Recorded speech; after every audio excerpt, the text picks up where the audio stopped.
we're finally on the last game. God damn, it's been so long.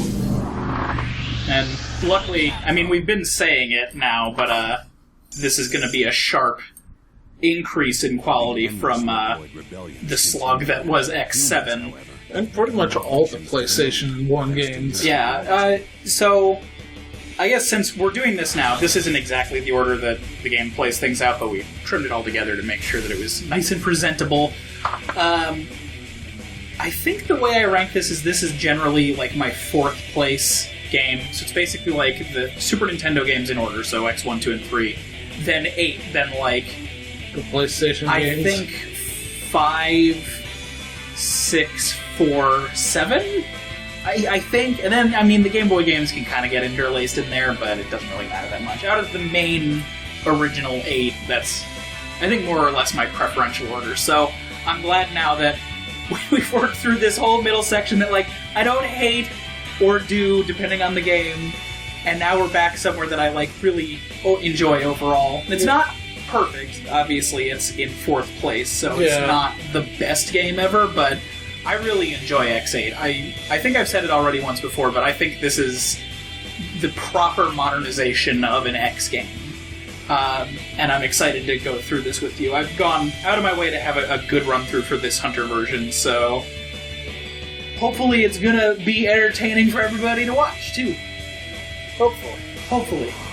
I mean... At the very least, it's not X7. It's not as painful as X7, but by extension, it's not going to be as hilarious as X7, so it's kind of a trade-off, I guess. Yeah, so one of the first really noticeable things is we've hit a pretty major art style change. Yeah, we'll see that pretty much immediately once the cutscene starts. So, going through, changing up the normal stuff, you'll see a double attack button there, which... We'll see that. The intro stage is going to cover that quite a bit. All the basic mechanics. There's an option for subtitles there, but I don't know what it fucking does. I had to manually add in the subtitles you're about to see. Yeah. I think the subtitles are probably the in-game text or something, but I don't know what that would mean. So yeah, we turned subtitles on, but these are edited in. Yeah. But we should actually test that sometime to see. We'll let this run.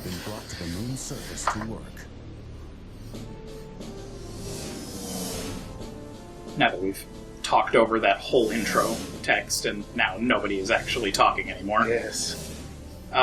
Basically, humanity is trying to get to the moon, basically. Like, Earth is at the point where it's been recovered decently well. We're already at the moon, according to the intro thing. Sorta.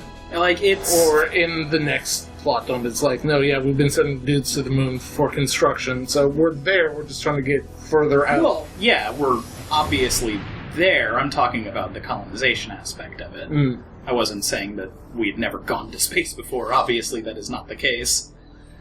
This is also one of the only English releases to actually get its subtitle intact, so this is X8 Paradise Lost, as opposed to, like, the only X ones that I can think of off the top of my head are Cyber Mission and Solar Racer, which are the Game Boy ones. But yeah. This is X. I've encountered an accident while on patrol of the orbital elevator. Dispatch rescue mechanoids immediately. So, the main artistic thing that's changed is, and it goes along with the plot line, so it isn't completely arbitrary, is everybody is supposed to look a little bit more humanized, so the enormous armored arms and legs and everything are downtoned a little bit. Everybody is kind of sleeked up, and they've kind of increased fleshy bits, basically. Like, everyone is supposed to look more human as applicable, so, like... Right. The Sigma bodies are a little bit less so, but that's also because Sigma's supposed to be scary and sort of monstrous and imposing. But then we're about to get a very sharp contrast to that. X is very svelte in this game. Then, meanwhile, this new character is very, very sleek and almost doesn't look armored at all. I like the in stark contrast to all the games from X4 onward. It's just here's Sigma right out the gate. They're not trying to hide, like, who the fuck is this? Yeah, exactly. I guess with the exception... Sigma in quotes. Yeah, I guess with the exception of X5. But this one is super upfront about it. Yeah. So it's like, Sigma's here.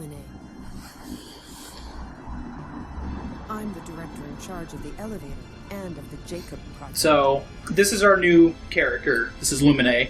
And it's a he, is in charge of the single orbital elevator, like they just said. So he's basically humanity's lifeline to space. He's the one that operates the entire thing.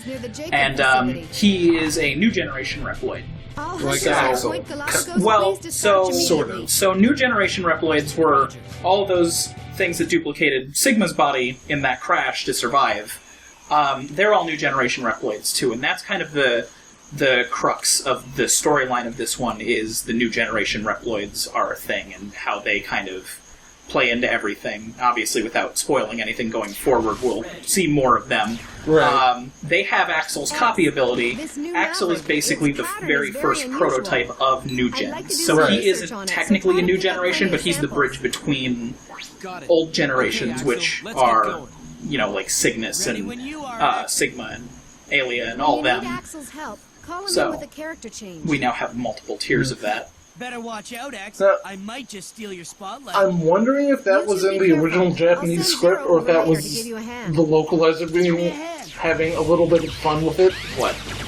Better watch out, X, or else I might just steal your spotlight, like poking fun at X7 and having Axel being the main character. I mean, it's probably a little bit of both. I wouldn't be surprised if it was in there originally, but it is kind of indicative of Axel's character. He's supposed to be like the new young one. He's a lot better in this game. Yeah. Like, just right off the bat, everything about this feels a lot better than X7. Yeah, like you can tell just by movement that the gameplay is much better. It's much faster. Exactly. Not moving through molasses. And obviously the navigator system is much better. I'll go into that a little bit after the intro stage, since there will be more explanation of that. Yeah, like everything is much better. There's a better aesthetic going on. And then this. So the team system in X7 basically didn't serve any kind of a purpose. Like, nobody's abilities were really playing off of each other. Especially Axel was like really underutilized for his introduction. This one, the tag system is much more important. So, for one thing, immediately I want to point out that if one character dies, unless it's Spikes or a bottomless pit, you don't die. You don't lose. That character teleports away and the other character comes in. Right. While you're swapping between the two characters, you'll notice kind of a fighting game health bar mechanic.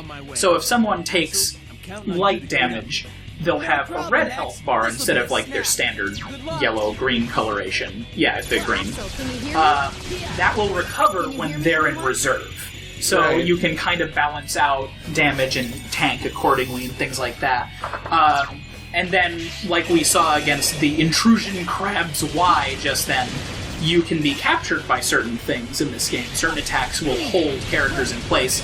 Some will do lasting damage, other times it'll just be bothersome. If it's a boss mechanic, it'll give them an opportunity to attack you while you're helpless. When you swap a character in, provided you have somebody in reserve, that means they'll break you out of that. So it's kind of like a constant assist system, and it really makes having a team feel like you have a team instead of just like, I have to choose two characters.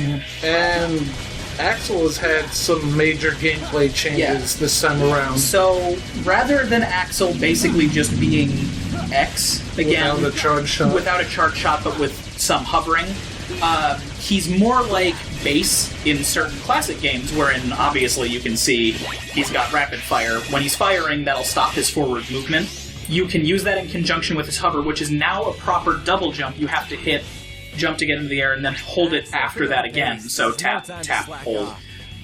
You'll get a good hover out of it. Firing in midair will automatically cue that up as well. But you won't be able to move while you're firing in midair. You just can't fire in midair. Right. Let's move.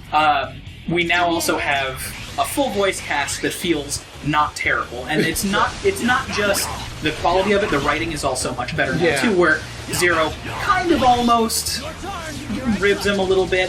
but then he's also like, okay, good, like, we're all working together. Friendly. Yeah, we're all a team now. He's not pseudo-Batman anymore. So this is probably, I think, the crown jewel of the modernization of the series.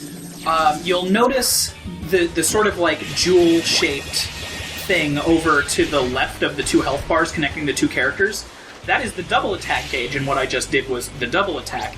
The game actually rewards you for pulling those off at proper times. You'll see that going forward. It'll be pretty obvious, and I'll explain it in the boss fight of this intro stage.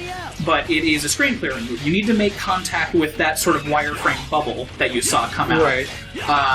With anybody, any enemy, including bosses. As long as you're hitting any proper hit detection, it will work. And it's basically a screen clear. Anything that is on the screen will take damage, and if it's a boss, it'll do massive damage to that boss. So that's not the Giga attack in this game. That is a completely separate thing, and it's really cool. One thing about that is that's your kind of incentive to make sure both of your characters are active the whole time, because if one of your characters gets KO'd, or if you're in an instance like this, which is exclusive to the intro stage, and one section on hard way later on, which we'll cover when it's relevant, it won't go off, because you only have one person. What will happen is if you fill up that gauge when your other character is knocked out, they will actually recover a portion of their health bar, and the double attack will become available.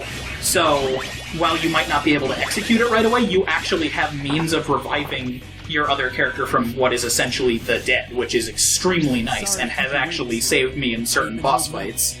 There's a neat little psychology thing going on with this. Well, I don't know if psychology is the right word. Like, X7 proved that just cashing in on nostalgia isn't going to make people love your game. Exactly. Because, like, that game was all about X1 nostalgia. It was bombarding me with X1 and 2. This game has, like, nothing that's nostalgic about it, but it plays so good.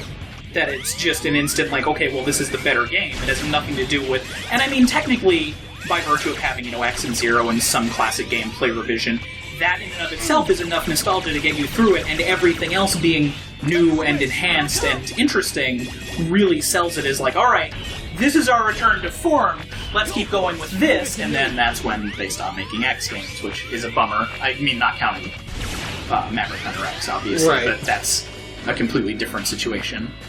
So that up there is full health. I didn't need it. And money. Yeah, and so the metal that I've been collecting, the little triangles, that will be going over more as we go along, too. It'll be pretty obvious. According to my analysis, the double and we'll actually attack do some should fun work stuff best with on it. this Maverick.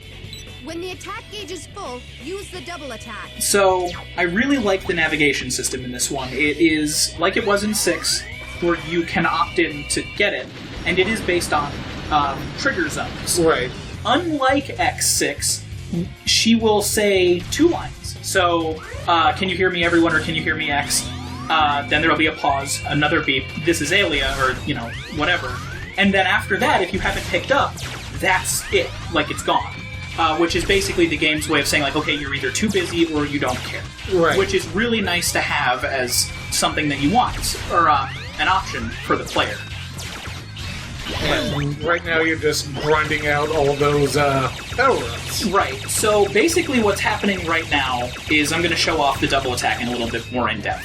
So I've got the full gauge. You can see it kind of blinking up there. This is how it looks against a boss. Unlike how it was before, I think, you see both of the characters are completely fixated on the boss. It actually it doesn't really change the animation, but it basically changes the animation. You'll notice that that wasn't a killing blow and the entire screen was green. What I'm about to do now is guarantee that it's a killing blow by knocking out Intrusion Crab's Y health or shield. Now it's a sure hit. You can see that all of the effects right now are orange, and the color of Zero, Saber, and X's attack are orange as well. That means that you are done. Like, if you see that coloration against a boss fight, it will finish them off. And you'll get a marker on the stage screen that's EXF, which is extra finish, or EX finish, or whatever you want to call it. I don't think there's an official title for it. And those blue and red diamonds will fuel up quickly your double attack gauge. You can also do it by attacking enemies, collecting things. But those are the best way to do it. How nice to see you again, X. Vile. Here's your other chunk of nostalgia. I really like that. Yeah. But now he's our sworn enemy. So, what just happened there is, instead of Zero being an exposition dump, he's responding to Axel's body language. Yeah, like, Axel's like, who the fuck's this guy? Yeah, X seems exactly. to know. It's like, well, here it is. Oh, also, hi, Lumine. Yeah. So, it's a kidnapping plot, which... Is immediately better than the dick measuring contest of the last game. Yeah, like, it isn't super high stakes, but it also is, which, you know, you'll kind of gather that. Luckily, so far, X and friends kind of already know what's going on. They are aware, like, okay, well, you know, Sigma, fucking great, Vile's here. It's a pretty clear indicator that we know what's going on. And then Axel leaves like a jerk, and... Vile, not Axel. Vile, right. I'm not used to having another character around. Also, Cygnus is It here. looked like a hard fight, but there was never any doubt that you'd come out on top. Hey, you over there. Do you by chance remember seeing this guy?